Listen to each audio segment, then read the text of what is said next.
You want answers? I think I'm entitled. You want answers? I want the truth! You can't handle the truth. You may not be able to handle the truth, but these guys can. Welcome to the Long for Truth Show. Heretic hunters. Hey, what do you think of these guys?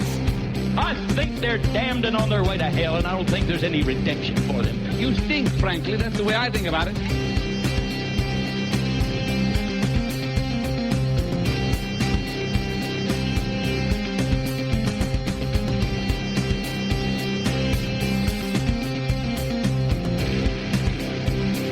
Hello and welcome to the Long for Truth Show.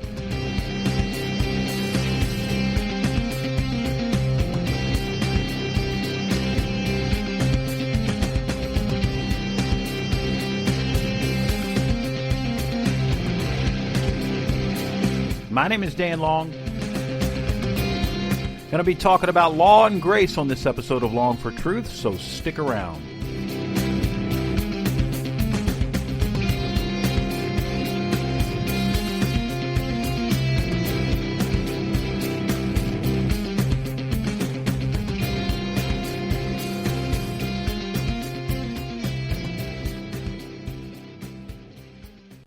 Law and grace, that is the topic on this episode of Long for Truth. And I think the actual title is going to be called, Is the Gospel for Christians? Is the Gospel for Christians? But before we get to the topic at hand, let me just take a moment to apologize to those who listen to us on a regular basis. It's been about a month since we have put a podcast up. I have not put a blog post up in that long as well. Steve put one up I think a few weeks ago on hermeneutics. You can go check that out at longfortruth.blogspot.com. But the podcast has suffered quite a bit because of my work schedule and other things going on in my life. It's been difficult for me to get a podcast up. Hopefully from this point forward, I'll be more consistent. Steve right now has got some things going on where he is not going to be able to podcast for a little while. But that's okay. Because we're still going to try to keep plugging away here, and hopefully we'll be more consistent. I would love to get back to getting a podcast up once a week.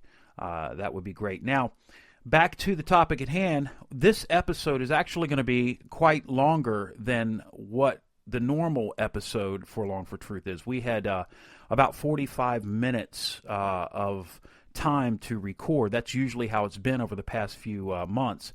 That's because Spreaker has just not been I haven't been able to get Spreaker to cooperate with my computer, but I think I got those issues straightened out. So hopefully this is going to be a full, probably over an hour, maybe even go longer than that, an hour and a half, because there's a lot that I want to do on this episode of Long for Truth. Now, if it doesn't work out like that, what I'm planning on doing, I've already got a backup plan in mind.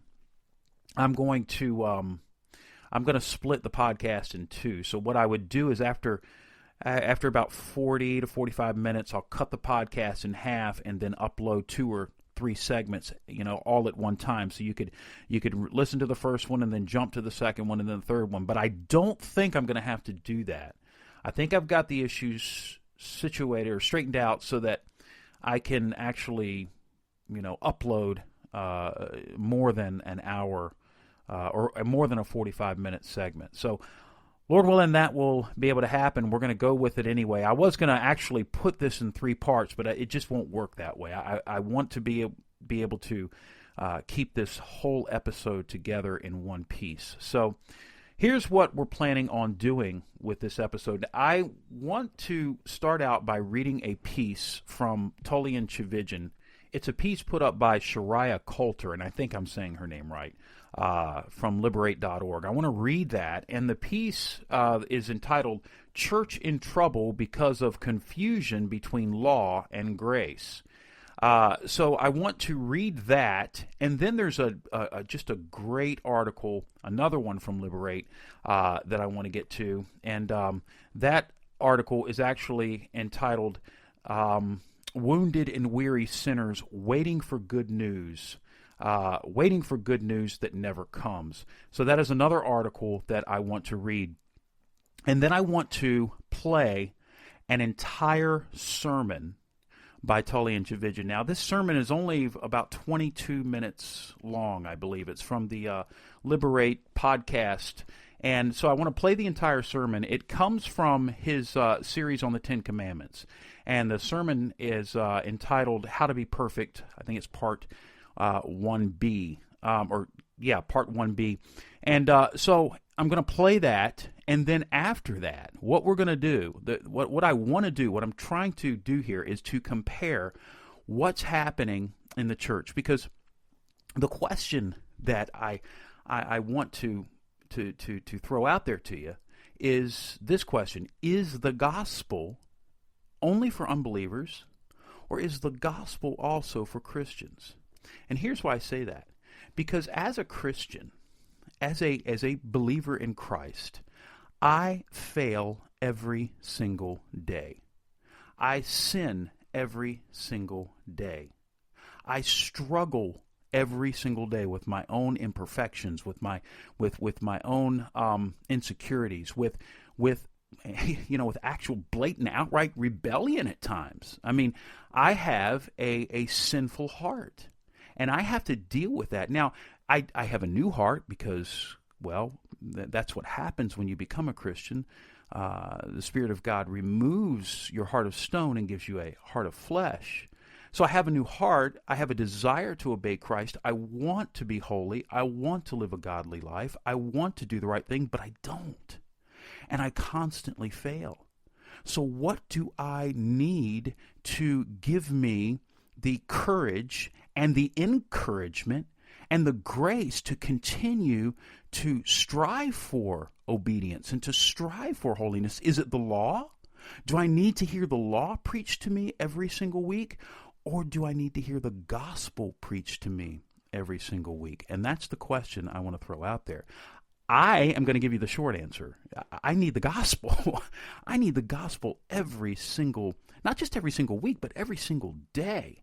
I need to start my day out with the gospel. I need to hear the good news that it is finished, that Christ paid for every single one of the sins that I've committed 2,000 years ago at the cross. He paid for it all. And that because he has done that, he's given me, by his grace, as a gift, the perfect lifelong record of obedience that Christ met. He's given it to me as a gift for free. He's credited that to my account. I need that constantly. That's not some one-time news that I need to hear. I want to make the argument that Christians need to hear the gospel every day. So, to show you what that sounds like on any given Sunday morning at a church that preaches the gospel on a regular basis, I want to play a sermon by Tullian Tchividjian.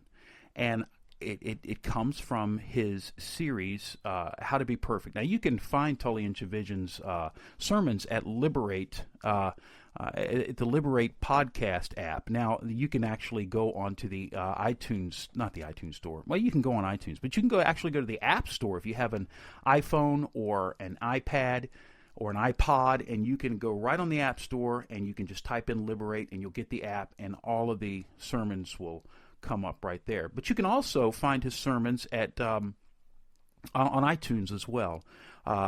If you want the longer versions, the uncut version, you can go to Coral Ridge. You type in the search engine Coral Ridge, and you'll find it. Coral Ridge Presbyterian Church. That's where Tullian Tchividjian pastors.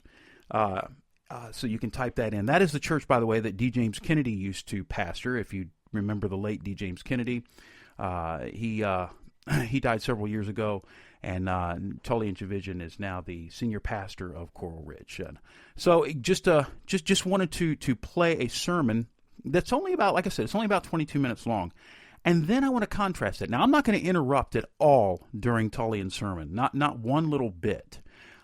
But after I'm done playing the Tullian Tchividjian sermon, what I want to do is play for you the latest sermon from Elevation Church, Steven Furtick's latest sermon, and I just want to compare what a typical sermon, not just from, I picked Elevation. I was actually going to use something from Rick Warren, But I decided to go with Elevation Church, with Steven Furtick. But just to show you the difference between preaching law and preaching what it is to preach law on a Sunday morning, what it is to preach a gospel. So that's what I wanted to do with this podcast. Contrast that, because I'm telling you, if I was listening to Steven Furtick's message, if you can call it that, and I was dumbfounded, because it was a hopeless sermon. There was really no hope. I found no hope at all. If I was a Christian that was struggling with sin, let's just say I had a lust problem, and I was struggling with that, and I went to that church and sat under Steven Furtick, dying to hear good news, hoping, I wouldn't get slammed by the law, I would have been extremely disappointed. I would have walked out without any help whatsoever. And the job of a pastor, and by the way, folks, I am not a pastor. I am not a pastor. But I still know what the job of the pastor is. The job of the pastor is to properly distinguish between law and gospel. He needs to preach Christ on every Sunday. Christ from the pulpit every single Sunday. And unfortunately, we're not getting that in most of our evangelical churches. Most of our churches today don't have pastors that really know how to distinguish between law and gospel. And so you have so many people that want to do the right thing. They're Christians. They love Christ. They want to, but they struggle with sin, and they sit under sermons that tell them how to be better parents, or 5 tips to help you be a better husband or a better wife, or whatever. They're getting law. They're not getting the good news that, yeah, you know what? You're a sinner and you blew it, but guess what? Jesus 2,000 years ago paid for that for you at the cross. He kept the law perfectly for you. He did the work for you on your behalf. And now you can rejoice in the fact that you are free, that God accepts you not on the basis of what you do, but on the basis of what His Son has done for you. And that's what we need. We need that kind of preaching from the pulpit. I need it every single week, because I have found over and over and over again that every time I start to focus on my own sanctification, or my own efforts to live a godly life, I find myself falling and failing. And although that doesn't give me any excuse not to strive, the Bible makes it very clear we are to strive for holiness. We are to strive for godliness. We are to do that. But it also tells us that when we fail, and we will fail, that Christ Himself is our righteousness. He is our sanctification. He is the one who kept the law perfectly on our behalf. And even though we blow it, He has already forgiven us, and He invites us back into His arms day after day after day. And I'm sorry, maybe, call me weak if you want, but I need to hear that every day. And I can tell you, listening to that sermon by Furtick, you just don't hear that. So I'm not going to interrupt anything at all during the Tullian Tchividjian sermon, because I think that there's nothing to be said there. I think it's a great sermon. It's an encouraging sermon, but I want to contrast that with the next sermon that we're going to listen to, and that's with Steven Furtick. So I'm only playing. It was about an hour long, Steven Furtick sermon. I'm only playing 40 minutes because just I couldn't take any more after that. But I can promise you I've listened to the entire thing. He does not present the gospel at all in that sermon, not once. And when he does mention Jesus, and when he does mention the cross, it's like, okay, now what does this mean? Tell me about the cross. Tell me about Jesus. Tell me about what He did. So that's what I am planning to do. But before we do that, I wanted to go over to liberate.org and look at a blog post that was put up by Shariah Coulter. And again, I think I'm saying her name right. But the blog post is entitled "Church in Trouble Because of Confusion Between Law and